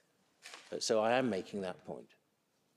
But I'm clearly not suggesting that all forms of subordinate legislation are ipso facto unacceptable, even though they may stray into areas touching on fundamental rights. It will depend on the authorising power under which the regulation is made. Here, the argument is this is simply the transposition into domestic law of a measure which requires legislative debate and interpretation, and it is simply not suitable for transposition in the way that the Terrorism Order 2006 purports to convert 1373. You use the words necessary or expedient and have argued on one or two occasions that this couldn't be regarded as necessary or expedient, but are we the judge of that? Because under Section 1, subsection 1, it's Her Majesty, by ordering council, who may make such provision as appears to her necessary or expedient. In other words, the minister in reality. Yes, the minister, yes. So that it's actually the minister who can form a view that the existing parliamentary primary legislation doesn't go far enough. Yes, well... And that more is needed. And is that constitutionally objectionable? What, if a minister did form that view, it is a rather odd situation where Parliament's considered something, a minister taking the view that more is necessary, but it may be Parliament wasn't seeking to fulfil the UN resolutions in every respect. It's not put as a Wednesbury challenge. No. That's not the way the case has been pleaded, and we're presenting it as a hard-edged question of virus. But within that, we submit entitled to examine that sequence of legislation, of primary legislation, where Parliament has the opportunity to legislate and doesn't do so. And one then has a minister enacting a regime without any form of parliamentary consultation, which goes so much further than what Parliament has decided to set the provisions at. Going back to the question of a proviso, it does strike me that if you need a proviso to support your argument, that is a very big step for us to take. I mean, obviously Parliament didn't write in a proviso, No, and I doubt very much whether it's open to us to say that it's subject to a proviso. Yes. I suppose, which is why I didn't want to immediately respond and give an answer to my Lord Phillips's point, but if I may think about whether it's appropriate to formulate something like that. The answer, and I appreciate it may not be seen as a direct answer to my Lord Brown's question to me, is that if there is no limitation or distinction along the lines that we are seeking to draw in relation to the ability of the executive to make this kind of law, then the answer must be that the Section 1 power can enable all anti-terrorism legislation to be made by order in council. There really can be no limit upon it. And that's the Treasury's argument, although it's not expressly saying that, but that must be the implication of it. And so we pose the question that that is an unacceptable state of affairs. And it may be the alternative, or if you like, the nuclear option, was one that was referred to certainly by at least Baroness Hale and Lord Steyne in the Jackson case, that if indeed Parliament does legislate in a way which is so fundamentally contrary to the rule of law, in this case, if it is to be said that Parliament has surrendered its legislative authority completely to the executive and the United Nations Security Council, in effect, back in 1946, giving the executive the ability to legislate in all areas, depending on what the Security Council says, then if the matter cannot be limited by the use of presumptions or implied limitations along the lines of the principle of legality and against blank cheque legislation, then the question, and I appreciate what my Lord Mance put to me about ridiculous concepts of the UN authorising torture, but one does need to test out what the limits of the Section 1 power may be, because on the face of it, it is said that this kind of power is sufficient or proper to surrender legislative power across the board. And so Parliament could, on that basis, surrender all its legislative powers to effectively to create a form of tyranny, of executive rule in all areas. Now, we you submit... call that the nuclear option, but I mean, why can't one, couldn't you fall short of the nuclear option and actually introduce the argument which you are not advancing, saying, well, there are some circumstances, some regimes, control order regime, where if you really did try and bring it in under this, you couldn't rationally be said to be doing something that was expedient or necessary. Well,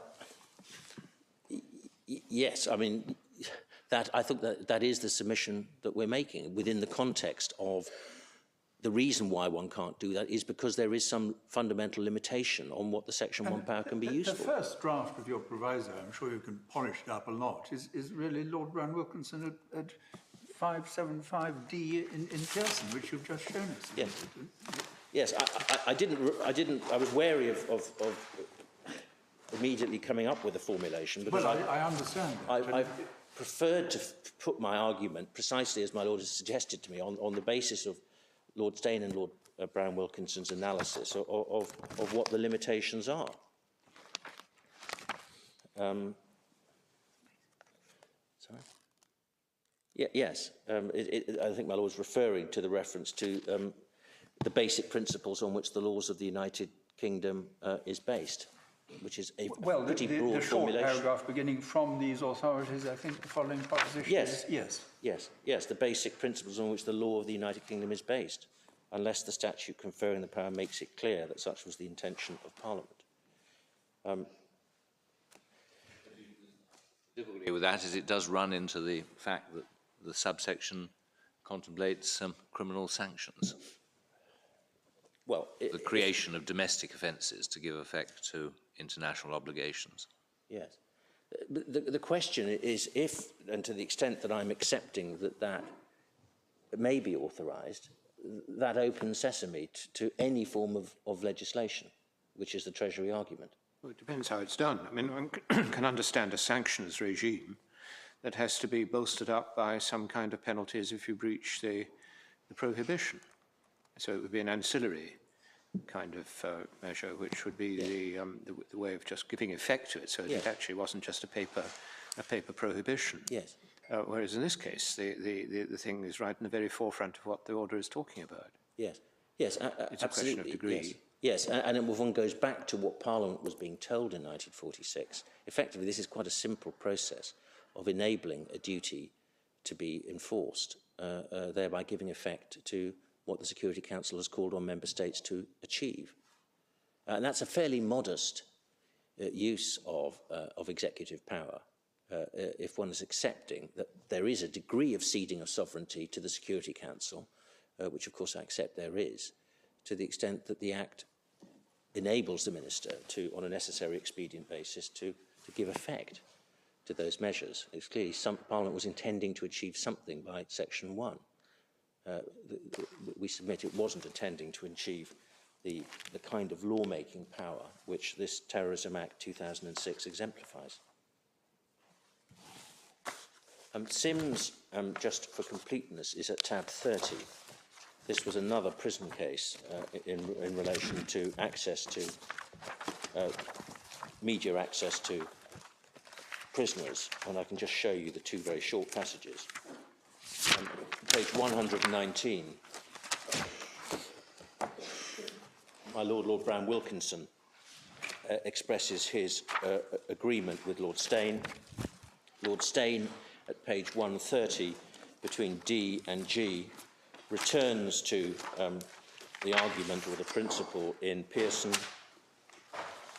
third line down, one cannot lose sight that there is at stake a fundamental or basic right, namely the right of a prisoner to seek through oral interviews to persuade a journalist to investigate the safety of the conviction. In these circumstances, even in the absence of an ambiguity, there comes into play a presumption of general application, operating as a constitutional principle, as Sir Rupert Cross explained in successive editions of his work. This is called the principle of legality. Ample illustrations of the principle are given in the speech of Lord Brown-Wilkinson in my speech. Applying this principle, I would hold the relevant paragraphs to be ultra vires, and then Lord Hoffman at 131D also agrees with Lord Steyn for the reasons which he gave, and he then adds the words which I think are very well known, which I won't read out in full, but the central words are there. Fundamental rights cannot be overridden by general or ambiguous words, and the reason is because there is too great a risk that the full implications of their unqualified meaning may have passed unnoticed in the democratic process.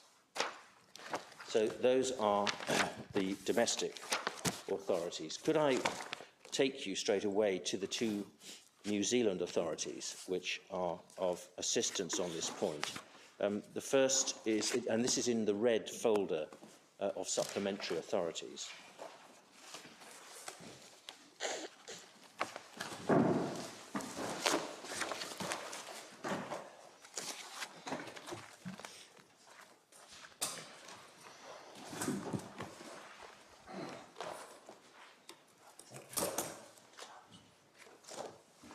It's a decision called Reed against Smith, which is tab 2.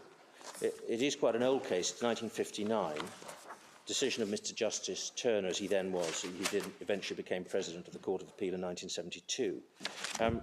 One sees at page 997 that it was a prosecution of a father under the truancy provisions of the Education Act. And the question raised was the legality of a regulation made under the Act which purported to give power to the minister to move a child from one school to another. And the boy had been moved so many times that the father eventually said, well, I'm not moving him to the third school, he's going to turn up at school number 2. And he was prosecuted for not attending school number 3, even though he'd attended school number 2. And so it gave rise to an argument about the vires of the particular regulation. And the passage I can take you to really straight away that's relevant is at page 1003, because the alternative submission that arose with a view to saving the legality of the particular regulation was, when sees it just below line 40, in the alternative, Mr. Pleasant submitted that Section 6 of the Education Amendment Act formed a sufficient foundation for the regulation. The section is in the following terms: the Governor-General in Council may make such regulations as he thinks necessary or expedient for avoiding any doubt or difficulty which may appear to him to arise in the administration of the Principal Act by reason of any omission or inconsistency therein, and all such regulations shall have the force of law, anything to the contrary in the Principal Act notwithstanding. To anyone accustomed to the notion that the law-giving powers of the people are reposed by them in Parliament, it may come as a surprise to learn that since 1915 the legislature appears to have surrendered these powers to the executive as regards such matters as are covered by this section, and that not content with delegating its principal function to the Governor-General, it has purported to sign a blank cheque and to ratify in advance whatever he shall do by regulation, even if it is in conflict with the express provisions of the Education Act itself. In construing a section which at first sight may appear to carry self-abnegation so far, the Court will strive to give it a restricted interpretation, preferring to regard Parliament as not having made any more complete surrender of its powers than must necessarily follow from the plain words used. The learned magistrate, in my opinion, quite rightly so went about interpreting the section. He pointed out the powers in terms confined to cases where a doubt or difficulty appears to the Governor-General to arise in the administration of the Act. And we submit that those are helpful words of approach and principle when looking at the broad words used in Section 1 of the UN Act. And it may be that that is the best answer to my Lord Brown's question of what approach is one to take to this kind of provision, bearing in mind that it clearly was intended to achieve something, and the question is how far Parliament was authorising the executive to undertake this unusual form of lawmaking without parliamentary consent by reference to decisions of an international body. And the question is, did Parliament make any more complete surrender of its powers than must necessarily follow from the plain words used? In my submission, it's one thing to acknowledge that Parliament was enabling the executive to put into law a criminal regime to back up sanctions. It's another to say that Parliament sold the entire pass to the executive, depending on what the executive may decide in the future. And secondly, could I take you to a later decision, Breda and the Ministry of Transport, which is tab 3, and a short passage of Mr. Justice Cook, as he then was, before he became President of the Court and, of course, a law lord.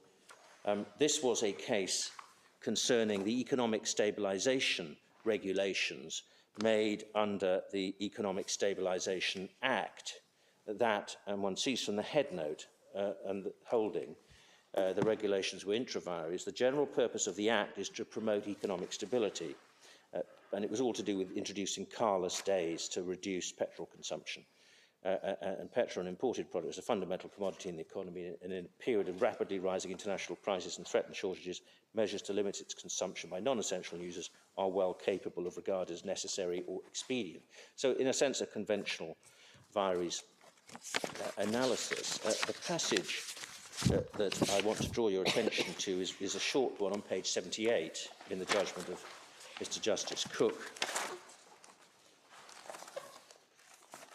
At the top of page 78, the submission of counsel for the respondent ministry based on a passage in the judgment of Turner, President, in the shop employees case was that in the end it can only be a question of degree. I accept that approach. By section 11, the opinion of the Governor-General is the criterion. But that doesn't mean the power of the executive is practically unlimited. The court has to ask if the proceedings before it so require whether the regulations are capable of being regarded as necessary or expedient for the general purpose of the Act. A tenuous or remote connection with economic stability wouldn't be enough. It would invite an inference that the regulation hadn't really been made for the purpose authorised by Parliament. The more indirect the connection, the more the court would have to be ready to draw that inference. That's, in a sense, a Padfield approach. But he then goes on to say this: it may be added that the recognition by the common law of the supremacy of Parliament can hardly be regarded as given on the footing that Parliament would abdicate its function. It is not to be supposed that by the 1948 Act, the New Zealand Parliament meant to abandon the entire field of the economy to the executive. And we submit that the dicta in those two judgments are of assistance in placing limits on the undoubtedly broad language of the 1946 Act, that language to be understood in terms of the historical context in which they were enacted. Mr. Rowan, could I ask, you've kindly supplied us with two New Zealand authorities. Yes. It would not surprise me if there were similar statements made in other countries. Yes. In particular Australia, because they have fairly strict views about separation of powers. Yeah. In Australian jurisprudence. But maybe you found these, and so that's one reason why you supplied us. Maybe, I'm asking you, is there another reason, which is that New Zealand shares with this country the characteristic of not having a written constitution? Yes, and this debate was taking place in New Zealand, particularly with Mr. Justice Cook leading the debate on precisely that point. I got those two authorities, in fact, from a lecture given by Mr. Justice Michael Kirby on Justice Cook and fundamental rights. I think it was a valedictory lecture, which does contain reference to Australian decisions. So perhaps we'd get copies of that. Well, I'm not asking you to deluge us with more paper, but I did wonder whether that was the reason why you'd latched onto these. Of course, New Zealand has a sovereign parliament, as we do as well, and so. But the point I accept about the absence of a Bill of Rights, yes. I see the time, I need to speed up. Could I move to ground two? And we put legal certainty and proportionality together because they logically are to be dealt with together, we submit. Mr. Swift, at certain points in his case, says, oh, well, actually, their real point is these provisions aren't uncertain at all. It's only too clear what they mean. And therefore, that's really a point on proportionality, to which he says he has a complete answer. Well, I understand why he says that, because if they really are as certain in terms of the examples we give, and if the answers are as he says they are, then we have a far greater argument on proportionality. But we do submit they fail convention and common law principles of legal certainty. We deal with the legal certainty issue between paragraphs 48 and 78. The Court of Appeal accepted the appellant's arguments concerning principles of legal certainty. See paragraphs 79 to 85 in the Court of Appeal judgment. The judgment in Rimington, which I won't take you to now, but it's volume 7, tab 52, and Jones, volume 8, tab 61. Those are referred to in the Court of Appeal's judgment. The relevant sections from the judgments are cited. For that reason, I won't take you to them. Could I, though, just show you Professor Ashworth's book on principles of criminal law? The version in the bundles is actually not complete, so could I show you, it's in volume 12 of the edition, sorry, it's in the red bundle of additional authorities, tab 10.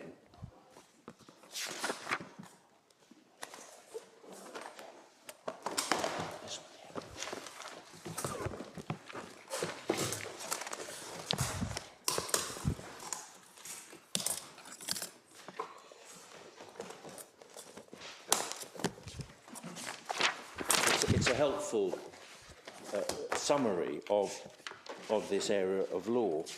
Professor Ashworth says, under the principle of maximum certainty, the next principle, maximum certainty in defining offences, embodies what are termed the fair warning and void for vagueness principles in US law. All these principles may be seen as constituents of the principle of legality, and there's a close relationship between the principle of maximum certainty and the non-retroactivity principle. Of vague law may in practice operate retroactively, since no one is quite sure whether given conduct is within or outside the rule. Thus, Article 7 of the Convention is relevant here. And then a quote from the Kokkinakis decision. However, the Strasbourg Court has also recognised some vagueness is inevitable in order to avoid excessive rigidity and to keep pace with changing circumstances, and that a reasonable settled body of case law may suffice to reduce the degree of vagueness to acceptable proportions. It's for this reason the Court refers to access to legal advice in order to determine the precise ambit of a law. The test applied is the same as that applied as the quality of law standard elsewhere in the Convention. And on page 76, having referred to a number of the Strasbourg and domestic authorities, including Rimington at the top of 76, Professor Ashworth says this at the bottom of 76. It will be noticed, however, that the principle is stated in a circumscribed form, the principle of maximum certainty, not absolute certainty, which indicates the compromise already inherent in the principle. In its pure form, the rule of law would insist on complete certainty and predictability, but this is rarely possible in view of the varying elements which may bear on the characterisation of conduct as criminal. Unless the criminal law occasionally resorts to such open-ended terms as reasonable and dishonest, it would have to rely on immensely detailed and lengthy definitions which might be extremely complicated and which might still fail to cover the ground. Yet those who adhere to the principle of maximum certainty would insist that the use of such vague terms should be reinforced by other definitional elements, guidelines or illustrative examples which structure the court's discretion. Any claim that a derogation from maximum certainty is necessary for the practical administration of the law must be scrutinised carefully, as the US Supreme Court put it in Connolly. A statute which either forbids or requires the doing of an act in terms so vague that men of common intelligence must necessarily guess at its meaning and differ as to its application violates the first essential of due process law. And I don't think I need to read any more.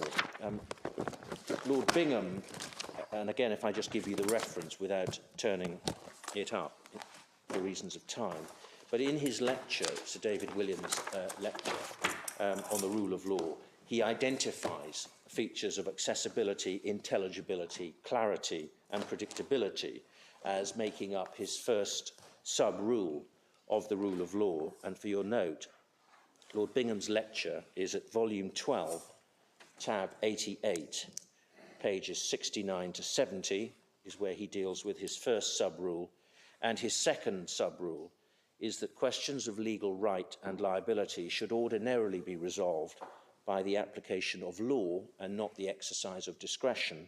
He deals with that on page 72, and we submit that that's relevant for the licensing argument, because we submit that what the licensing regime, I mean, something like that would clearly be necessary, or else the individuals who are designated would be unable to survive.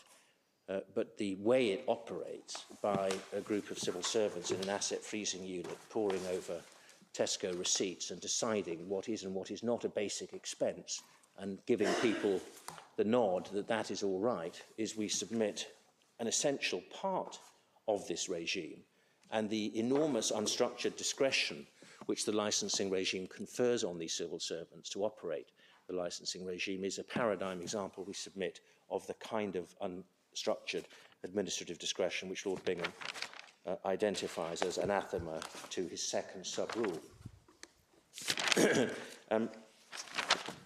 Before taking you to Hashman and Harrop, one paragraph in the Strasbourg case, it is, I think, important that I take you to a few documents in the correspondence in Appendix 1 to show the quite extraordinary exchanges that took place between my instructing solicitors and the Treasury with a view to understanding the scope and rationale of the scheme. Would your Lordships and my Lady turn up Appendix Part 1 at page 148? You'll see that's the beginning of Mr. Miller's witness statement, his first witness statement made in March 2008.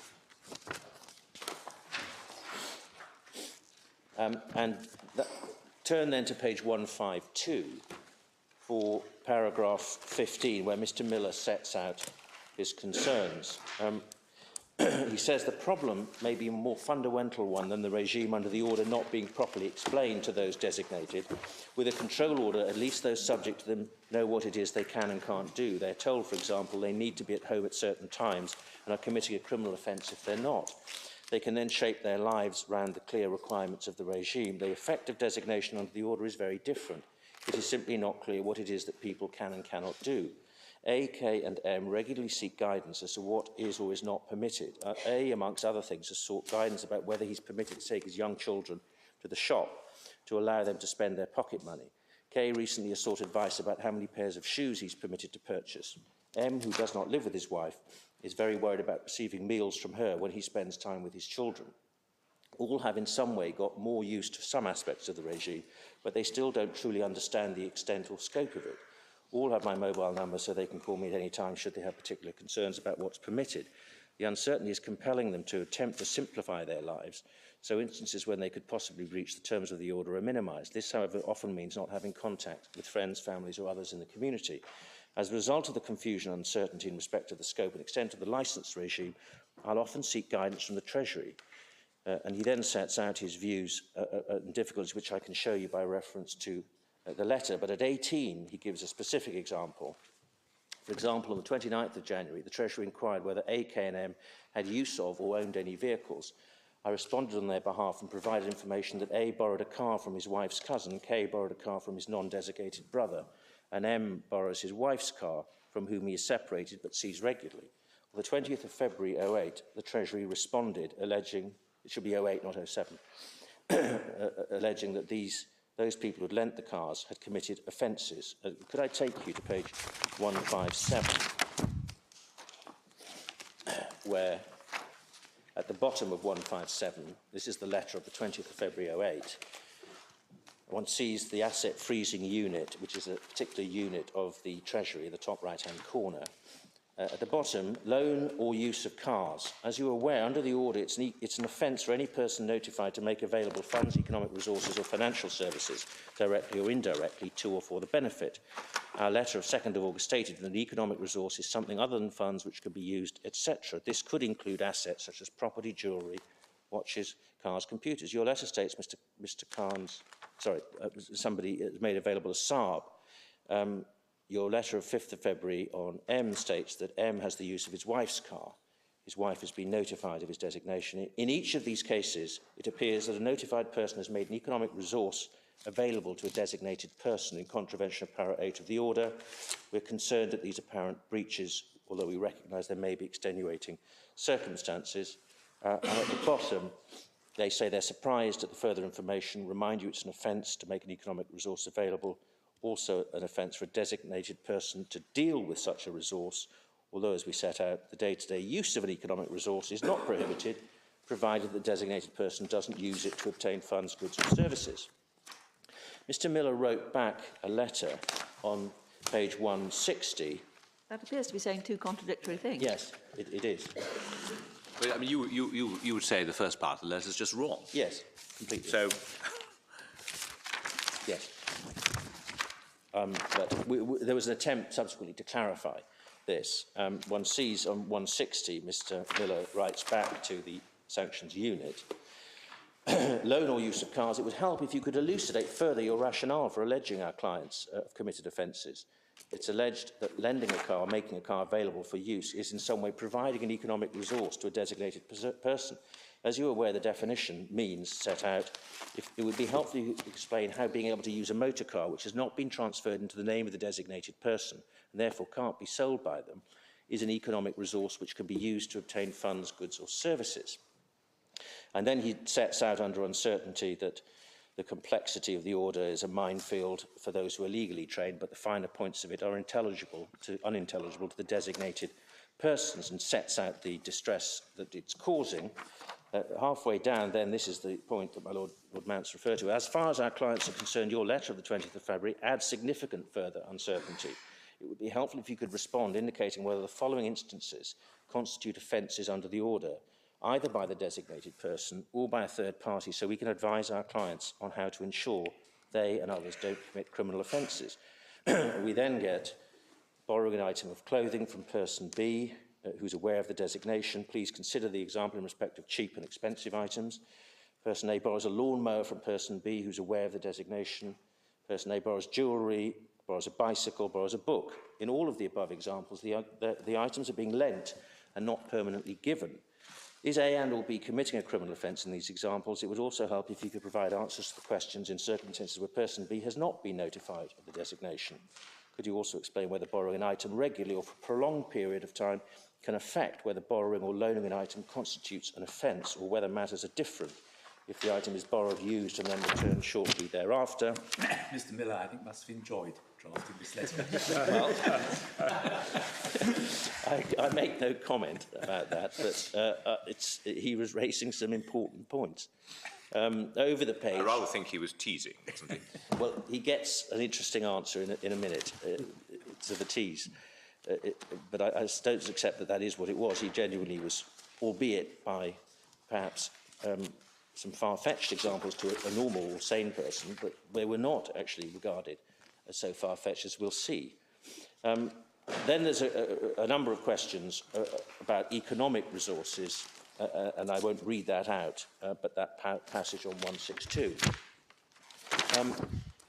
Page 166 is a letter of the 15th of March, because it's now some 3 weeks later, and Mr. Miller has had no response from the Treasury to those questions.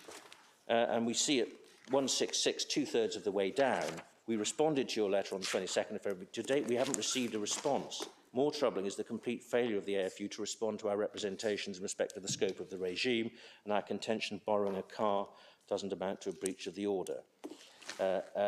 And so that was being pressed. And then on the 7th of March, perhaps I should have read that earlier on. I'm sorry, that's out of sequence. But in between the 22nd of February and the 15th of March, he'd written a further letter at page 191 on the 7th of March, where he raises a specific query for M. Yeah. And he... It's funny, as we were talking about cars, I thought, but obviously buying somebody an Oyster card and handing it over to them, that's clearly... Well, because they can use that to obtain goods, facilities and services. Yes, and here he raises at 2 the question of giving each other gifts valued £150. Is that a basic expense? And then at 3, he wants to purchase new hiking boots, trainers and a smart pair of shoes. Not clear in the light of Treasury Council submissions in M and AM whether they're covered as a basic expense. Over the page, it would also be helpful if you could clarify whether the number of pairs of shoes a designated person is allowed to purchase is affected by the specific purpose for which they are used. For example, is a person permitted to purchase a pair of trainers, a pair of hiking boots and a pair of smart shoes, whereas purchasing 3 pairs of trainers would not constitute a basic expense? He then deals with Oyster cards in the light of not being able to use the cars. And then the answer, finally, 27th of March, from the asset freezing unit. We refer to your letter of 7th of March, this is page 193, and your request for clarification about what constitutes a basic expense in the scenarios you've raised. Your letter raises complex issues exploring the fringes of what constitutes a basic expense as opposed to an extraordinary expense. Some of these issues are matters for which we require ministerial approval. We intimate from your letter that none of these issues are urgent and hope to respond to you more fully next week. Well, that prompted the reply over the page at the bottom, saying, we note in your letter you believe we've raised complex issues exploring the fringes of what constitutes a basic expense. It would be appreciated if you could explain what the fringe of a basic expense is. In our view, an item is either a basic expense or it is not. It is either a permitted expenditure or it is not. We note further you're seeking ministerial approval and an expression of astonishment that that should be necessary, and then a request for a definitive list halfway through the next paragraph of not only those items which you consider to be basic expenses, but all those items which you consider to be extraordinary expenses. And lastly, on page 198, dated the 28th of March, in relation to the loan or use of cars by designated persons, in our letter of 20th of February, we suggested it appeared that individuals had made an economic resource available to a designated person in breach of Article 8. In this case, the issue concerns economic resources rather than what constitutes funds. Definition is given. And then there's the designated person will not ordinarily commit an offence by merely receiving the economic resource, although there are the provisions of Article 10 to consider. Also, the designated person will breach Article 7 if he deals with the economic resource without a licence. We consider the loan of a car in the circumstances you've described is making an economic resource available. In our letters informing your clients of the directions, we provide a number of examples. Cars were one example. We understand the cars have been loaned to your clients for a number of weeks. A car has obvious utility for personal use, but it can also clearly be used to obtain goods, funds or services. For example, a designated person may use the car to drive others or collect or deliver items in return for funds or goods. For this reason, we consider the loan of a car for such a period would, and then again the word, ordinarily, constitute the making available of an economic resource. And over the page, in relation to the list of disclosure requests, they acknowledge that the request that they've made is wide-ranging. We're therefore considering further whether we can recast the request in the context of the request for information of potential economic resources. And we... Private car couldn't ordinarily be used to collect or deliver cars in items in return for funds or goods. Wouldn't that infringe the ordinary insurance policy? Well, that's not the view the Treasury Asset Freezing Unit take. Perhaps they don't have. But I think the answer is it can lawfully be used, but very well it could be unlawfully. Lords, I see the time. I'm sorry I haven't sat down yet. I've got through the vast majority of what I need to say, and I can be very short tomorrow morning. Very well, we shall adjourn. Yes.